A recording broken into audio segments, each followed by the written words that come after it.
La señal del retorno de Cristo está más cerca de lo que creímos. Ha llegado el tiempo de salir de las ciudades y mudarnos en comunidades a los puestos de avanzada. Buscar una vida en contacto con la naturaleza y la agricultura.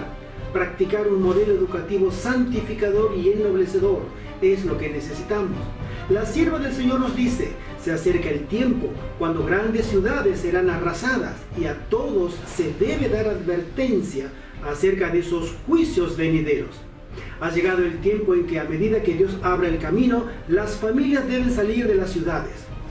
Juntémonos varias familias y adquiramos una propiedad de bajo precio. Crezcamos en comunidad y unidad en el Espíritu y las Sagradas Escrituras. Sigamos los lineamientos que la mensajera del Señor recibió en sus testimonios según la orden de Madison.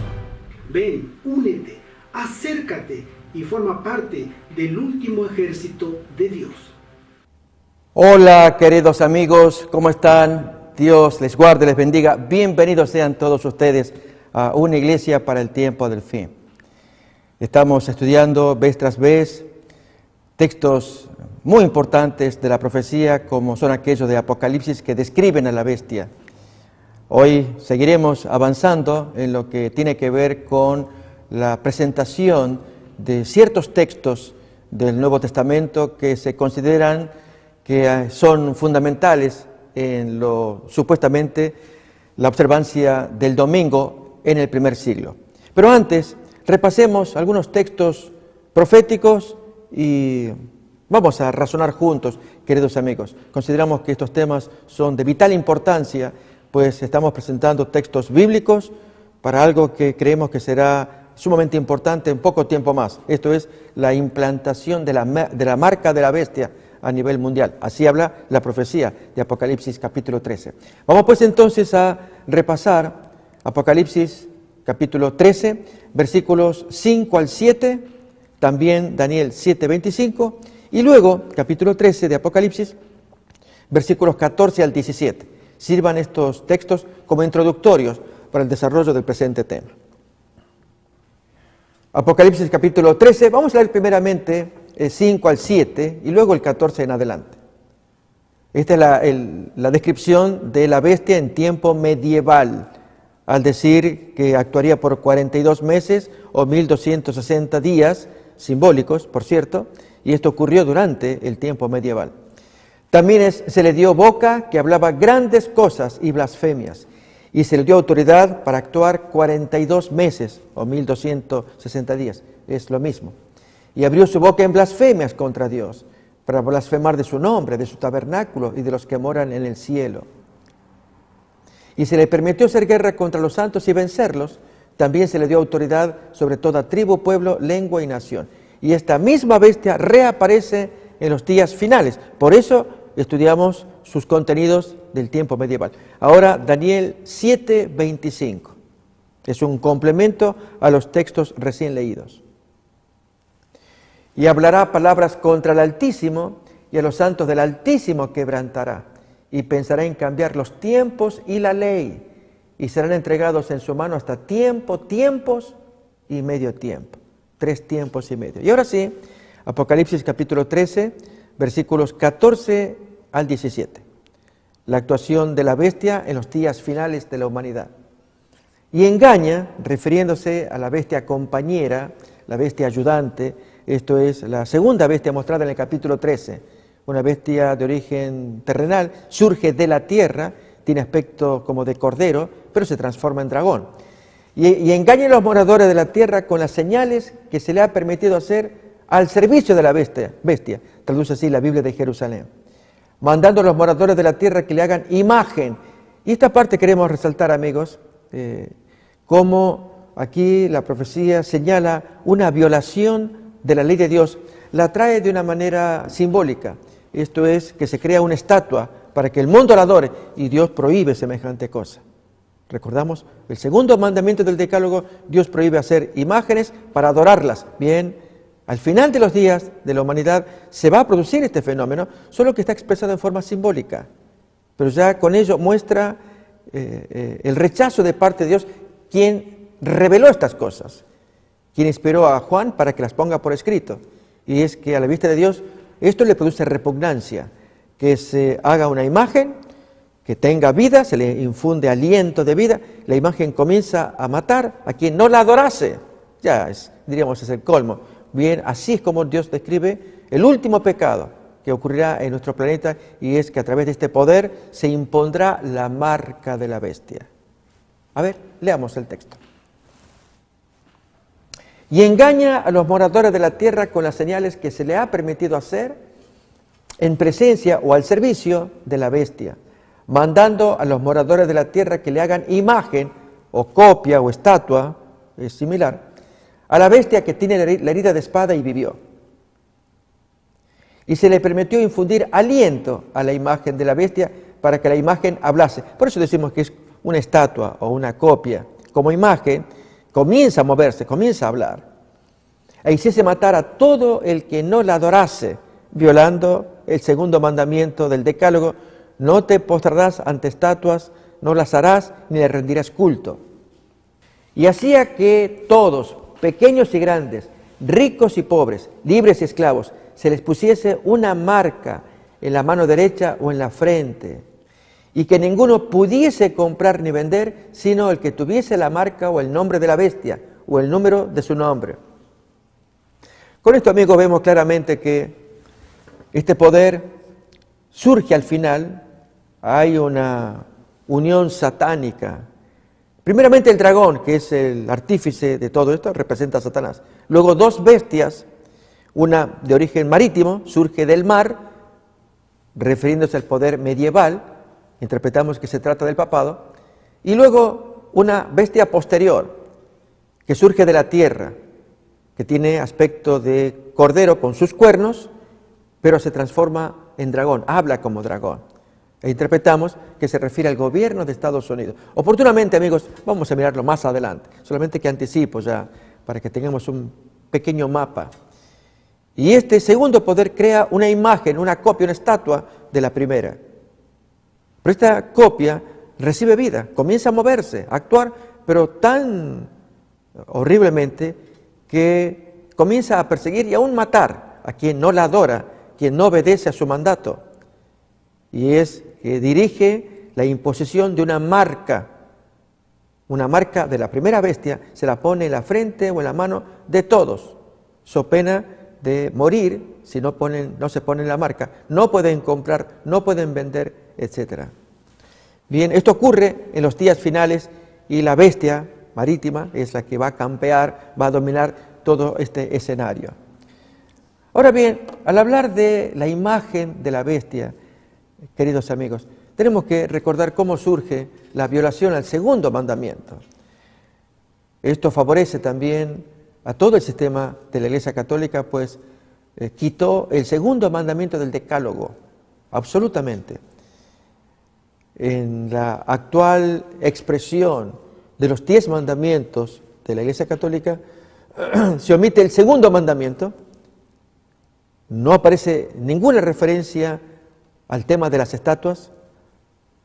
2 mandamientos después, el cuarto, que se refiere al séptimo día de la semana que Dios pide que sea santificado, ese mandamiento es alterado, es santificar todas las fiestas, no el séptimo día. Pero para compensar la falencia de 9 mandamientos, ya que uno fue eliminado, al 10º se lo parte en 2, y así quedan los 10 mandamientos. Vamos a invitar, amigos, a que leamos unos párrafos de una obra que este servidor recomienda. Los textos bíblicos vamos a mirarlos acá, especialmente lo que tiene que ver con el surgimiento del poderío de la bestia en el segundo siglo. En el primer siglo es una iglesia preciosa, la iglesia de Cristo. Nos referimos a la iglesia de Roma, a la cual el apóstol Pablo escribe su carta a los romanos en el año 58.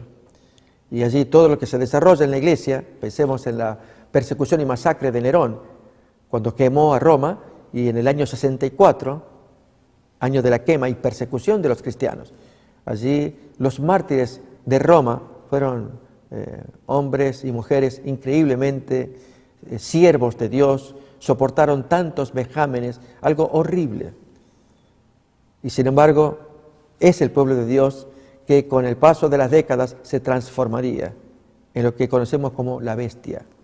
Esto va a ocurrir en el segundo siglo. Y para ello estamos estudiando la transición de lo que pasó en el primer siglo, esto es, el respeto al día del Señor y el cambio del día sábado, séptimo día de la semana, como ordena el mandamiento y que fue practicado desde siempre, desde la creación del mundo. Dios santificó el séptimo día. Pero aquí que en el segundo siglo hay un cambio por un nuevo día, un día que ya los paganos practicaban, pero que fue prohijado por los cristianos, y entonces ellos lo presentan como su día, y todos estos temas vamos a ir desarrollándolos. Ya comentamos varios de ellos, pero seguiremos en estos estudios. Entonces, lo que vamos a comentar, amigos, es la lectura de este manual que estamos recomendando que lo puedan tener. Aquí recrea esas escenas, absolutamente basado en la historia, rigurosamente probado con la historia, el gran conflicto. Y estamos leyendo el capítulo 3, una era de tinieblas espirituales. Y con respecto a la desaparición del segundo mandamiento del decálogo que prohíbe hacer estatuas y arrodillarse para adorarlas, hay un comentario que vamos a leer a continuación de este libro, y luego entonces aparecerán otros comentarios de cómo Satanás trabajó para eliminar el sábado y que se quede el domingo como el nuevo día de adoración. Pero con respecto al tema de las estatuas, aquí tenemos, amigos, para recordar esta comparación, los 10 mandamientos, según la Biblia, es la columna de la izquierda, y según el Catecismo Romano, la columna de la derecha. Ustedes pueden mirar, primer mandamiento, no tendrás dioses ajenos delante de mí. En la versión católica, amarás a Dios sobre todas las cosas. No es lo mismo, pero se puede conceder. Aquí hace referencia a lo que Jesús dijo: el primer mandamiento es amar a Dios con todo tu corazón, y el segundo semejante, amarás a tu prójimo como a ti mismo. Entonces es la versión católica. Segundo mandamiento, no te harás imágenes, ni te inclinarás a ellas. Y allí en el catecismo fue erradicado. Tercer mandamiento, no tomarás el nombre de Jehová en vano. Y queda exactamente así también enumerado recitado en el catecismo católico, pero esta vez como segundo mandamiento: no tomarás su santo nombre en vano. El cuarto equivale al tercero, pero está alterado. El cuarto dice: acuérdate del día de reposo, recordemos, es sábado, para santificarlo, mientras que en el tercer mandamiento católico santificarás las fiestas en plural. Y con ello recuerda algo el lenguaje del cuarto mandamiento, santificar. Pero Dios pide el séptimo día, no pide más. Y aquí en el sistema católico hay muchas fiestas y preceptos de guardar, que el católico, el buen practicante, debe recordar. Y luego entonces los mandamientos se van sucediendo. El quinto equivale al cuarto, es exactamente igual: honra a tu padre y a tu madre. En el Catecismo Romano, honrarás padre y madre. En el sexto, no matarás, que es el quinto católico, no matarás. El séptimo, no cometerás adulterio, es el sexto, no cometerás actos impuros, prácticamente es lo mismo. El octavo, no robarás. El séptimo del sistema católico, no robarás. El noveno, no mentirás, o no levantarás falso testimonio. Y entonces en el sistema católico dice exactamente lo mismo: no levantarás falso testimonio ni mentirás. Pero en cuanto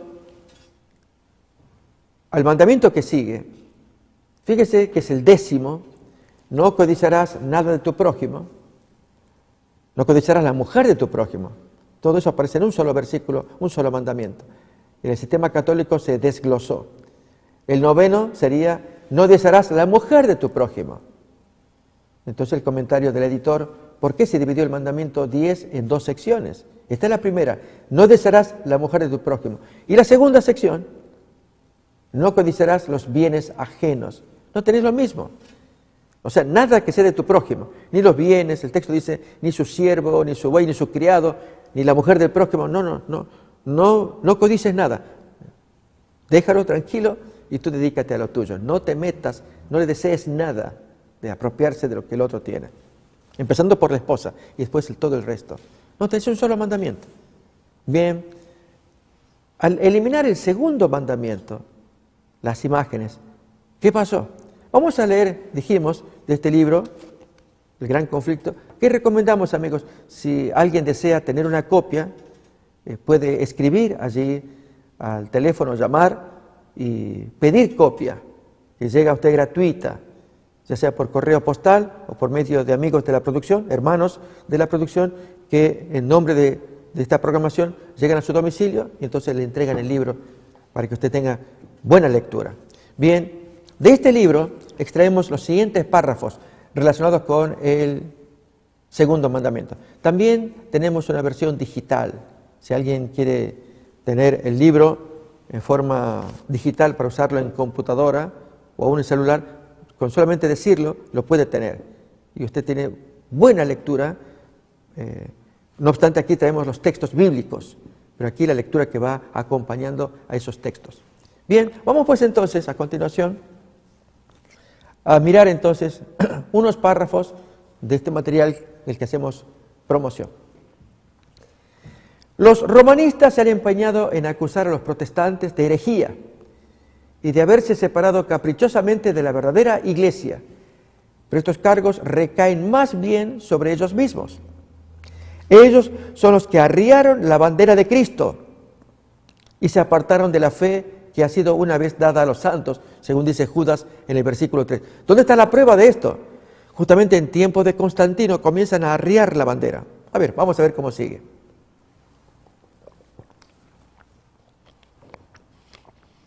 Bien sabía Satanás que las Sagradas Escrituras capacitarían a los hombres para discernir los engaños de él y para oponerse a su poder. Por medio de la palabra fue como el mismo Salvador del mundo resistió los ataques del tentador. ¿Recuerdan? Allí en Mateo 4 aparecen las 3 tentaciones de Satanás y cómo Jesús respondió a cada una de ellas. A cada asalto suyo, Cristo presentaba el escudo de la verdad eterna diciendo, escrito está, la Biblia dice. Esa es la forma de defendernos, amigos, contra Satanás. Allí, quien tiene conocimiento de la palabra, vive con ella, vive para ella, agradando al Señor, sabe que puede estar protegido. Satanás no lo podrá engañar fácilmente porque él confía en la luz que Dios pone delante de él, cuál es la Biblia. A cada sugestión del adversario, Jesús oponía la sabiduría y el poder de la palabra. Para mantener su poder sobre los hombres y establecer la autoridad del usurpador papal, Satanás necesita que ellos ignoren la Biblia, que la quiten de costado. La Biblia ensalza a Dios y coloca a los hombres, seres finitos, en su verdadero sitio. Por consiguiente, hay que esconder y suprimir sus verdades sagradas. Esta fue la lógica que adoptó la Iglesia romana. Por centenares de años fue prohibida la circulación de la Biblia. Esto se describe mayormente en el tiempo medieval, ocurrió semejante cosa.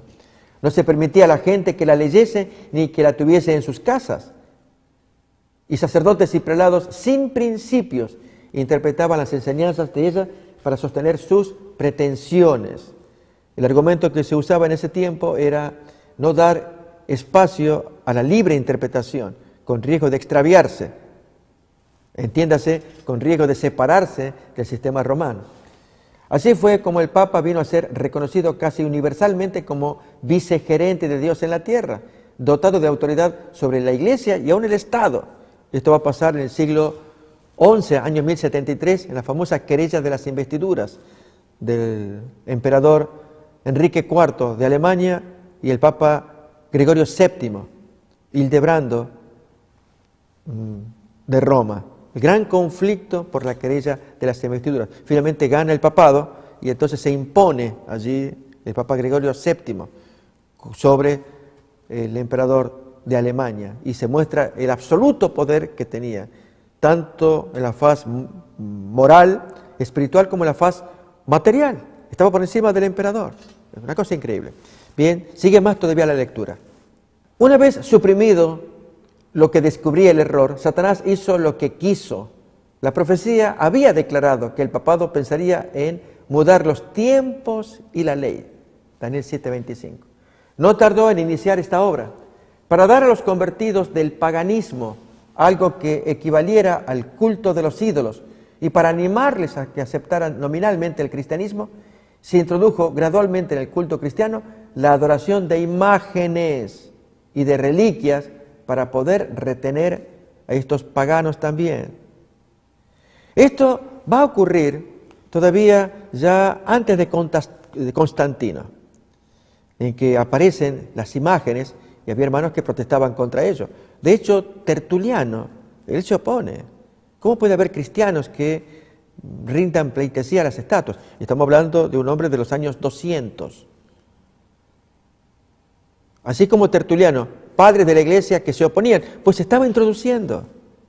Y luego con Constantino ya fue demasiado. Ahí, finalmente, gracias a él es el que los trae a sus súbditos paganos, soldados, no convertidos, con sus estatuas, que se bauticen, que se hagan cristianos o católicos. Y estos paganos cambian un Dios por el nuevo. El antiguo Dios de ellos, de la idolatría pagana, de la mitología griega y romana, ahora tiene un nuevo nombre.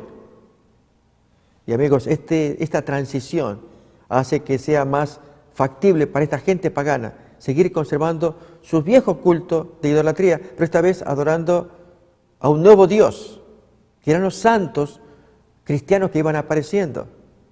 Bien, vamos a leer un poquito más este desarrollo de la adoración de imágenes en el cristianismo incipiente, joven, diríamos así, del siglo II en adelante. Recuerden, hablamos de Tertuliano, que él condena, como buen cristiano, condena la aparición de imágenes dentro del culto cristiano. Este sistema de idolatría fue definitivamente sancionado por decreto de un concilio general. Allí en el apéndice se va a hablar de el segundo concilio de Nicea, se llama así, año 786. Allí en el apéndice se van a dar detalles, donde allí se vota que la Iglesia reconoce la adoración de estatuas como parte del culto frente a los iconoclastas, quienes rechazan semejante noción. Ellos son los rompedores de imágenes. Ese era el significado literal de la palabra. Y entonces el emperador de ese tiempo, de Alemania otra vez, asombrado de que esto ocurriera en el seno de la Iglesia, de que tuvieran devoción por las estatuas, él entabla una guerra favoreciendo a los iconoclastas hasta que aparece ese concilio y se termina. Acá se decreta que sí a las estatuas, no estatuas paganas, de origen pagano, solamente las estatuas de origen cristiano. Eso está permitido para que, como cuando uno tiene una foto, así recuerde al ser amado. A veces enmarcamos la foto, la ponemos bonita y decimos, aquí estoy recordando a mi amado pariente. Bueno, así consideraban la estatua también, una forma de recordar a los santos. Amigos, olvidamos. Esto, si ustedes quieren, yo les recomiendo un artículo en Wikipedia. Ahí, uno puede, es lectura libre. Yo miré el documento, está muy bueno, está bien armado. Y es la diferencia entre la iconoclastia, el rompimiento de imágenes que estos cristianos hacían de todas las imágenes, paganas como de cristianas. En tanto que quienes se oponen, ellos defienden que sí puede estar correcto romper las imágenes paganas, pero no las cristianas. Sería como romper una foto de un ser amado. ¿Sí? El argumento que se usa por ahí también. Seguimos leyendo todavía más de la cita. Este sistema de idolatría fue definitivamente sancionado por decreto de un concilio general, el concilio de Nicea II. Para remate de su obra sacrílega, Roma se atrevió a borrar de la ley de Dios el segundo mandamiento, que prohíbe la adoración de imágenes, y a dividir en dos el último mandamiento para conservar el número de estos. El espíritu de concesión al paganismo fomentó aún más el desprecio de la autoridad del cielo. Obrando por medio de directores inconversos de la Iglesia, Satanás atentó también contra el cuarto mandamiento y trató de echar a un lado el antiguo sábado, el día que Dios había bendecido y santificado, para colocar en su lugar el día festivo observado por los paganos como el venerable Día del Sol. Así, queridos amigos, estamos mirando los antecedentes de la historia, lo que pasó en aquellos primeros siglos del cristianismo. Con respecto a los textos que queremos examinar del Nuevo Testamento, del primer siglo, autores tanto modernos como antiguos que entienden que estos versículos que vamos a mirar ahora son versículos que apoyan la santificación del domingo. Sin embargo, al mirarlos detenidamente, vamos a descubrir quizás otra situación. Varios eruditos ven en estos textos, el que queremos examinar es 1 de Corintios, capítulo 16, versículos 1 al 3, que ya vamos a poner, ven una referencia, o al menos una indicación implícita de una reunión dominical cristiana regular. Y ya hemos leído en la emisión anterior el texto según la versión de la Biblia de Jerusalén, donde dice que pongan en la reunión en su casa, no la reunión que sugieren una reunión de iglesia. Pero en el caso de estos autores, Robertson y Plumer, son eruditos, ellos en su comentario que traen sobre este versículo dicen lo siguiente. Noten la epístola de San Pablo a los Corintios, publicado en 1911. A la izquierda tenemos la imagen del libro. Esta es nuestra más temprana evidencia sobre la consagración temprana del primer día de la semana por parte de la Iglesia Apostólica. Noten el salto que hace esta gente. Es nuestra más temprana evidencia sobre la consagración temprana del primer día de la semana como reunión eclesiástica por parte de la Iglesia Apostólica. Así que esta es la evidencia de las reuniones dominicales, sostienen estos autores. O miremos otro autor, también la epístola de Pablo a los Corintios, de Stanley, dice, esta es la primera mención de la observancia del primer día de la semana. Las colectas debían hacerse ese día como las más adecuadas para el recuerdo de sus obligaciones cristianas. La primera mención de la observancia del primer día de la semana. Y entonces, al decir colectas, supone que las colectas se hacen en la iglesia. Este es un grave error. Miremos todavía más esta mención. Este autor, Fox Jackson, en los Hechos de los Apóstoles, comenta, la más temprana mención del primer día en conexión con una asamblea cristiana aparece en 1 de Corintios 16:2, donde San Pablo sugiere que ese día se haga una colecta para los pobres en Jerusalén.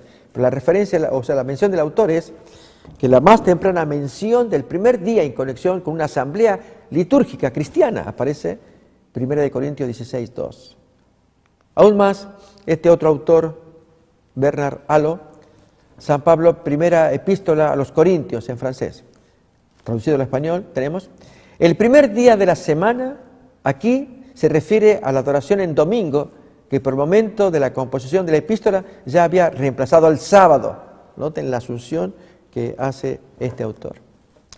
En el caso de los primeros, Robertson y Plumer, si recordamos, él justifica esta conclusión interrelacionando el poner aparte los fondos el primer día con la interpretación de Cristo de la función positiva del sábado. Él hace ese juego de pensamiento. Así como el sábado traía una función positiva, así también el primer día hay que traer una función positiva, reunir fondos para los pobres. ¿Oh? Así que el domingo va a tener ya una asociación con lo que se dice del sábado. Es lícito hacer el bien en sábado. Bueno, acá es lícito hacer el bien el domingo, juntar dinero para los pobres. Miremos acá, este es el comentario que hace Robertson. Si era correcto hacer el bien en el sábado judío, según Mateo 12, Marcos 3, ¿cuánto más en el nuevo día del Señor, domingo? Porque les recordó las bendiciones incalculables que habían recibido. Efectivamente, amigos, al leer el texto, vamos a repasarlo, si les parece, 1 de Corintios, capítulo 16, del 1 al 3, pero en la versión de la Biblia de Jerusalén. ¿Sí? Vamos a leer. Mientras buscamos el texto, comento, queridos amigos, que son eruditos de alta talla que sostienen estas cosas. Y los argumentos bíblicos van en otra línea. Un ejemplo es la misma publicación de la Biblia de Jerusalén, católica. Al traducir el texto, comenta que la reunión se hace en la casa, no en la iglesia. Así que no es una reunión eclesiástica. Leemos el texto ahí. Cada primer día de la semana, cada uno de vosotros reserve en su casa lo que haya podido ahorrar, de modo que no se hagan las colectas cuando llegue yo. Esto no está hablando de una reunión eclesiástica. Dominical sí, primer día de la semana, pero no en la iglesia, sino en la casa. Lo que estaría sugiriendo que la reunión eclesiástica la tuvieron el día anterior. sábado. Y al iniciar la nueva semana, el primer consejo de Pablo es, arranca el domingo, primer día, junten plata, separen dinero en su casa para las necesidades de la colecta. Es lo primero que deberían hacer. ¿Sí? Interesante también esa forma de verlo. El leer el depósito privado e individual de los fondos corintios como una indicación de la transferencia de una teología sabática de los evangelios a una teología del domingo, ya se ve que es un intento ingenioso y también gratuito. Miren acá otro autor italiano, Pacifico Massi. Él prefiere interpretar la ofrenda de los corintios simplemente como una expresión semanal de la fe del domingo de Pascua. En su libro El domingo en la historia de la salvación, publicado en 1967, Massi dice esto: el domingo es la Pascua semanal y el día de la asamblea. Así, amigos, el leer el depósito privado e individual de los fondos corintios como una indicación de la transferencia de una teología sabática, como aparece en los evangelios, a una nueva teología del domingo, más bien nos parece un intento ingenioso y también gratuito. En otras palabras, aquello que se sabía del sábado, lo que Jesús había enseñado, que si era lícito hacer cosas en sábado, hacer el bien en sábado, toda aquella parte noble que Jesús enseñó que se debía hacer en sábado, ahora se transfiere al domingo. Bien, así es como interpretan autores como el que presentamos a Pacifico Massi.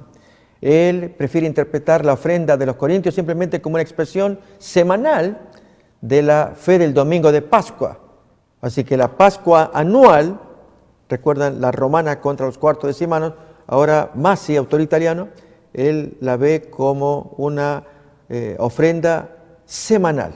Bien, vamos a ver entonces la cita de este autor en su libro El domingo en la historia de la salvación, publicado en 1967. Massi escribe esto: el domingo es la Pascua semanal y el día de la asamblea. ¿Podría haber una mejor ocasión para hacer tal ofrenda al Cristo resucitado? Noten, ofrenda, hacer el bien, tal como Jesús enseñó la teología del sábado. Otro autor, Pierre Grelot, francés, él asocia esta puesta semanal de dinero en casa, como fue recomendado por Pablo, como una práctica judía. Miren acá a este autor lo que dice: del sábado judío al domingo cristiano, el acopio de pan que los judíos hacían semanalmente para los pobres en la vigilia del sábado. Y entonces el comentario es que en ambas instancias, señala Grelot, se trataba de apoyar los pobres de la madre iglesia. Por ahí viene entonces el comentario que él va a hacer, ¿sí? Esto es para entender qué quiso decir Pablo con recaudar fondos en el primer día de la semana para que cuando él venga no se hagan las colectas, ya se hayan hecho oportunamente en el primer día de la semana. No obstante, hay una diferencia significativa entre ambos casos, el sábado y el domingo, y hacer el bien aquí y allá, ya que en el judaísmo, al menos según la escuela de Shammai, recuerdan, Hillel y Shammai más rigorista, no se recibía ninguna colecta en sábado.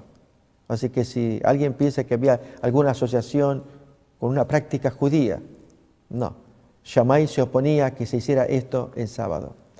Las contribuciones para los pobres estaban prohibidas, puesto que entraban en conflicto con la futura abundancia material que el día simbolizaba. Recuerden, los judíos, muchos de ellos, veían el sábado como un día de ricas bendiciones, por lo tanto, no era conveniente ver pobres, ver enfermos, ver tristeza. Entonces, es un día de alegría. Y uno mira a los pobres, la tristeza por doquier. ¿Cómo le pasaba a Jesús? Veía enfermos. ¿Cómo no podría complacerse aliviándoles? Es el caso de Lucas capítulo 13. Allí cuando cura a la mujer encorvada, ¿se acuerdan? Y Jesús se compadeció en sábado al ver a esta señora enferma de una curvatura, su espalda encorvada, por 18 años. Por eso el dirigente del Sanedrín se ofende. Él no está de acuerdo con este alboroto. Él no ve la alegría que reporta la curación de Jesús. Más bien ve el estorbo de esta dama, que podría haber esperado otro día, hacer trabajos seculares, si hay que curar, hacerlo otro día, pero no arruinar el sábado con la belleza que significa disfrutar, mirar la abundancia y no la enfermedad, como pasa con esta señora que desanima a cualquiera. Ahí tenemos el texto, amigos, para recordar, ¿no? Pero el principal de la sinagoga, enojado de que Jesús hubiese sanado en sábado, dijo a la gente: 6 días hay en que se debe trabajar. En estos pues venid y sed sanados, pero no en sábado, no vengan acá, no alteren el día. Hay mucha cosa linda para disfrutar del día y no vernos con enfermos. Terrible concepto, amigos. Miren lo que dice en el mismo literatura judía, no es el Talmud, es la Tosefta, pero tan valioso como el Talmud. En el tratado Shabbat leemos así: Bet Shammai dice, las contribuciones para los pobres no se asignan en sábado en la sinagoga, incluso una dote para casar a un huérfano con una joven huérfana. Hillel sí permite, este era permisivo. ¿Y Shammai por qué? Que no se haga el bien, o sea, yo dije hace rato, la alegría, el goce de la curación no entran en este concepto. Es una alegría egoísta, disfrutarla ellos solos. Quiero invitarles, amigos, a que miremos esto con una prueba bíblica, la que se encuentra en Lucas, les invito, capítulo 14. Allí vamos a mirar este sentir típicamente judío. Miren, desde el versículo 7 en adelante, vamos a observar. Jesús es invitado a una fiesta y da sus consejos, pero he aquí que al dueño de la casa le va a dar un especial consejo. Cuando tú invites, no invites a la gente rica, invita a los pobres, eso no te lo puede pagar, pero Dios te lo va a pagar. Y mientras Jesús habla así, alguien del grupo desvió la atención. Bienaventurados los que comen pan en el cielo. Ese texto que vamos a leer rápidamente. Y Jesús vuelve a la carga dirigiéndose al individuo. Este es el problema de los judíos con el sábado. Había necesidades, pero dejemos eso. Felices los que guardan el día del Señor. Es un día de bendiciones, de alegría, de entusiasmo, a disfrutarlo. A expensas de dejar al enfermo, al desolado, al paciente, dejarlos en sufrimiento y no darles una bendición, si está a la mano poder hacerlo. Leemos pues entonces de Lucas capítulo 14, versículo 12 en adelante, esta historia. Dijo también al que lo había convidado: cuando hagas comida o cena, no llames a tus amigos, ni a tus hermanos, ni a tus parientes, ni a vecinos ricos, no sea que ellos a su vez te vuelvan a convidar y seas recompensado. Entonces, de Dios no vas a recibir nada. Mas cuando hagas banquete, llama a los pobres, los mancos, los cojos y los ciegos. Noten el orden y el tipo de gente, porque esto reaparecerá al final de esta porción. Y serás bienaventurado porque ellos no te pueden recompensar, pero te será recompensado en la resurrección de los justos. Oyendo esto, uno de los que estaban sentados con él a la mesa, noten, desvía la atención. Bienaventurado el que come pan en el reino de Dios. Y la atención de Jesús era práctica, acá en la tierra. Llama al pobre, al manco, al cojo, no llames a los ricos. Y si haces esto, Dios te va a premiar. No, felices los que van al cielo, desatendiendo totalmente lo que Jesús está enseñando. Bien, a esta persona es típica la actitud hacia el sábado, así lo veían, de esa manera. Felices allí, la abundancia del sábado. Por eso se molestan con Jesús cuando cura a una persona. 6 días hay para atender estos casos. Allí vayan. Pero el sábado no es un día para trabajar. No, es un día de bendición. Bien, miremos ahora el siguiente versículo de Lucas, capítulo 14. Entonces Jesús le dice a este individuo: un hombre hizo una gran cena y convidó a muchos. Y a la hora de la cena envió a su siervo a decir a los convidados: venid, que ya está todo preparado, aplicándolo a los judíos. Fue esta invitación a los judíos. Y todos a una comenzaron a excusarse. El primero dijo: he comprado una hacienda y necesito ir a verla. Te ruego que me excuses.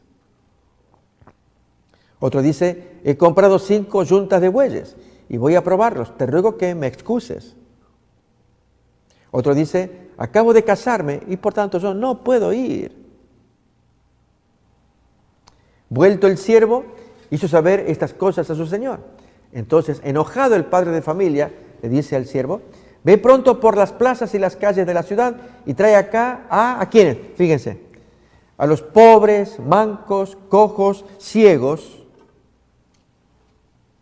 Y dijo el siervo: Señor, se ha hecho como mandaste y aún queda lugar. Dice el Señor a su siervo: ve por los caminos y por los vallados y fuérzalos a entrar, para que se llene mi casa.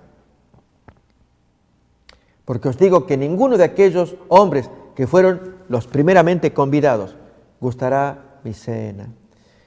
Miren, queridos amigos, comparen versículos 13 y 21. En el versículo 13, cuando hagas banquete, llama a los pobres, mancos, cojos, ciegos. 21, al final, y trae acá a los pobres, mancos, cojos y ciegos. La misma gente. O sea, había un deber que hacer en la tierra, pero esta gente lo desviaba. Bien, a eso se refiere este concepto que estamos escuchando de que en sábado, Shammai, otra vez ponemos el texto de la Tosefta, no se deben recoger ofrendas, porque no es un día, es un día sagrado, lo hacían más santo que el mismo hombre. Bet Shammai, muy rigorista, dice: las contribuciones para los pobres no se asignan en sábado en la sinagoga, incluso una dote para casar a un huérfano con una joven huérfana, no. Pero su opuesto, la casa de Gilel, Bet significa la casa, eran los descendientes, los eruditos descendientes, tanto de Shammai como de Gilel. La casa de Gilel permite estas actividades, que era bendición para los pobres, dice el texto allí también, ¿sí? Entonces, con esto queremos decir, queridos amigos, que esta práctica típica de los judíos de hacer el sábado difícil duró durante mucho tiempo. Miren todavía más un comentario de Moffat. Pablo posiblemente estuvo de acuerdo con la escuela de Shammai, en que no se debían de manejar limosnas en la adoración. Muy bien, ahí es donde uno se pregunta a qué se refiere, ¿es sábado o domingo? Porque si la adoración es el sábado, el domingo ahora se pueden recoger. ¿Cuándo recoger? Y si el domingo es día de adoración, ahí no queda claro a qué se refiere Moffat para decir a qué se refiere al sábado o al domingo. Nos preguntamos si puede ser cierto que Pablo había transferido al domingo una regulación rabínica. Ahora se entiende. Siguiendo la escuela de Shammai, no recojan en sábado, no, háganlo en domingo, porque el sábado es un día muy sagrado, siguiendo una tradición rabínica. Si Pablo sigue la tradición rabínica, el sábado sea un día de adoración, no lo malogren con juntar dinero para pobres. En sábado, háganlo en domingo. La pregunta que nos hacemos es si Pablo había transferido al domingo una regulación rabínica tan extrema que se aplicaba el sábado en la sinagoga. ¿Pablo copiaba modelos de los rabinos? Es otra pregunta que nos podemos hacer. Esto atribuiría a Pablo una mentalidad rabínica estrecha que difícilmente corresponde con su espíritu liberal. Esto más bien no parece posible, ya que la amonestación se da a los creyentes gentiles, a quienes Pablo les permitió una considerable libertad en asuntos de tradiciones religiosas. Veremos algunos versículos como Gálatas capítulo 4, versículos 8 al 10, esa libertad que Pablo da a los gentiles con respecto a las prácticas rabínicas. Miremos pues. Dice allí, Gálatas 4, del 8 al 10, ciertamente en otro tiempo, no conociendo a Dios, servíais a los que por naturaleza no son dioses. Pero ahora, conociendo a Dios, o más bien siendo conocidos por Dios, ¿cómo es que os volvéis de nuevo a los débiles y pobres rudimentos a los cuales os queréis volver a esclavizar? Guardáis los días, los meses, los tiempos, los años. O, miren, Colosenses 2:16, otro ejemplo. de prácticas rabínicas, y más bien Pablo las condena. Por tanto, que nadie os juzgue en comida o en bebida o en cuanto a días de fiesta, luna nueva o sábados. Otro autor italiano, Mosna, él entiende que como Pablo designa la ofrenda, esto aparece en segunda carta a los Corintios, capítulo 9, como un servicio que debía tributarse, esta ofrenda o colecta debió haber estado vinculado con el servicio de adoración dominical de la Asamblea Cristiana. Vamos a buscar 2 de Corintios 9:12. Allí hay un servicio como de adoración y queremos ver si la colecta tiene que ver con ello, con un servicio de adoración. Ya dijimos que no, porque se hace en la casa. Pero estos autores ignoran o no quieren ver que el original griego apunta a una colecta en la casa, no un servicio de adoración en la iglesia. Miremos pues entonces 2 de Corintios 9:12, porque la administración de este servicio no solamente suple lo que a los santos falta, sino que también abunda en muchas acciones de gracias a Dios. Noten, la administración de este servicio es un servicio de amor que se hace, y el punto es si está vinculado con el servicio de adoración. Eso es lo que queremos mirar. Miren aquí otro autor, autores modernos, que intentan explicar 1 de Corintios, capítulo 16. Barclay, en su comentario a 1 de Corintios, usa no menos de 9 palabras diferentes para describir la recolección. Palabras tales como compañerismo, en griego es koinonia, o servicio, en griego es diaconía, o ministración, en griego es liturgia, u ofrendas, que es prosforá. Son términos explícitamente litúrgicos asociados con un servicio religioso. ¿Se va captando? Pablo utiliza palabras de iglesia. Se aplican acá a 1 Corintios 16:2, cada primer día de la semana, cada uno recoja según lo que haya prosperado. Cuando Pablo, por ejemplo, al hablar de ofrendas, o colectas, él usa compañerismo. Vamos a mirarlo. 2 de Corintios, capítulo 8, versículo 4. Son ejemplos para ver que Pablo utiliza ofrendas y adoración, o se da a entender. Pero acá se entiende también 1 de Corintios 16:2, que es el texto que nos importa. Miremos aquí estos ejemplos. Dice allí, 8:4. Pidiéndonos con muchos ruegos que les concediésemos el privilegio de participar en este servicio para los santos. Y allí se usa la palabra diaconía, que es la palabra servicio, servicio para los santos. O 9:13, otro ejemplo, textos así. La ofrenda, la colecta es palabras especiales de iglesia, y servicio es una palabra, diaconía, una palabra típicamente para la iglesia. Pues por la experiencia de esta administración, glorifican a Dios por la obediencia que profesáis al Evangelio de Cristo y por la liberalidad de vuestra contribución, de vuestro servicio para ellos y para todos. O también miramos palabras como Hechos 24:17. Miremos ese texto. Una colecta y ofrendas. Pero pasados algunos años vine a hacer limosnas a mi nación y a presentar ofrendas. Hay un razonamiento.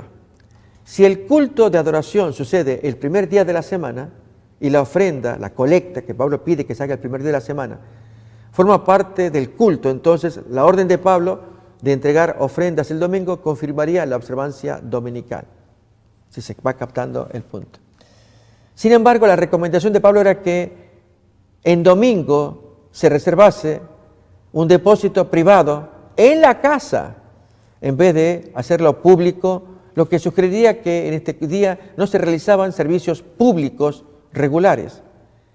Un siglo después, con Justino, en la primera apología, capítulo 67, que hemos leído ya en otra ocasión. Así se habla de un culto público y de la colecta de ofrendas, pero es un siglo después. Miren la cita a continuación de Justino Mártir.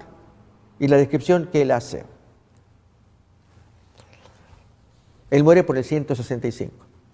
Seguidamente nos levantamos todos a una y elevamos nuestras preces y estas terminadas, como ya dijimos, se ofrece pan y vino y agua, y el presidente, según sus fuerzas, hace igualmente subir a Dios sus preces u oraciones y acciones de gracias, y todo el pueblo exclama diciendo amén. Ahora viene la distribución y la participación que se hace a cada uno de los alimentos consagrados por la acción de gracias y su envío por medio de los diáconos a los ausentes. Los que tienen y quieren, cada uno, según libre determinación, da lo que bien le parece, y lo recogido se entrega al presidente y él socorre de ellos. Noten, lo subrayado, se habla entonces que en el día domingo, que se dirá al final, se hace esa colecta. Cada uno, según libre determinación, da lo que bien le parece, y lo recogido se entrega al presidente y él socorre de ello a huérfanos, viudas, a los que por enfermedad o por otra causa están necesitados, a los que están en las cárceles, a los forasteros de paso. En una palabra, él se constituye provisor de cuantos se hallen en necesidad. Y celebramos esta reunión general el Día del Sol, por ser el día primero en que Dios, transformando las tinieblas y la materia, hizo el mundo, es decir, el primer día de la semana. Allí se nota claramente, un siglo después, que en la reunión dominical se recogen ofrendas. Pero un siglo antes, 1 Corintios 16, 2, ¿qué está pasando allí? Ese es si se hace en la iglesia o se hace en los hogares. Es el tema que vamos a mirar. Lo cierto es que la instrucción de Pablo no habla de entregar ofrendas en el culto, sino de guardarlas en privado. Miremos ya como última parte lo que dice el texto original de 1 Corintios 16, 2. Hekastos Himón, cada uno de vosotros debía hacerlo, pargeautó, ahí tenemos, esta es la expresión griega, junto a sí mismo o en su casa, como traducen varias Biblias en español, la Reina Valera 89, la Biblia de Jerusalén, la Biblia del Jubileo y también la Biblia Peshitta. La Reina Valera 89, el primer día de la semana cada uno de vosotros guarde algo en su casa, atesorando en proporción a cómo esté prosperando, para que cuando yo llegue no haya entonces que levantar ofrendas. O en la Biblia de Jerusalén, cada primer día de la semana, cada uno de vosotros reserve en su casa lo que haya podido ahorrar, de modo que no se hagan las colectas cuando llegue yo. O en la Biblia Peshitta, cada primer día de la semana, cada uno de ustedes aparte y guarde en su casa cuanto pueda, para que cuando yo llegue entonces no se levanten ofrendas. Así, queridos amigos, vemos con estas pruebas, y que continuaremos en la siguiente emisión, de que 1 Corintios 16, 2 no está hablando de un culto en domingo regular en la iglesia, un culto de adoración en que se recogen ofrendas. El mandamiento es, o el mensaje de Pablo, recójanlo en la casa. Pero vamos a mirarlo más detenidamente en la siguiente emisión. Gracias por acompañarnos y deseamos que Dios los bendiga. Mis queridos amigos, la señal del retorno de Cristo está más cerca de lo que creímos. Ha llegado el tiempo de salir de las ciudades y mudarnos en comunidades a los puestos de avanzada. Buscar una vida en contacto con la naturaleza y la agricultura. Practicar un modelo educativo santificador y ennoblecedor es lo que necesitamos. La sierva del Señor nos dice, se acerca el tiempo cuando grandes ciudades serán arrasadas y a todos se debe dar advertencia acerca de esos juicios venideros. Ha llegado el tiempo en que a medida que Dios abra el camino, las familias deben salir de las ciudades. Juntémonos varias familias y adquiramos una propiedad de bajo precio. Crezcamos en comunidad y unidad en el Espíritu y en las Sagradas Escrituras. Sigamos los lineamientos que la mensajera del Señor recibió en sus testimonios según la orden de Madison. Ven, únete, acércate y forma parte del último ejército de Dios.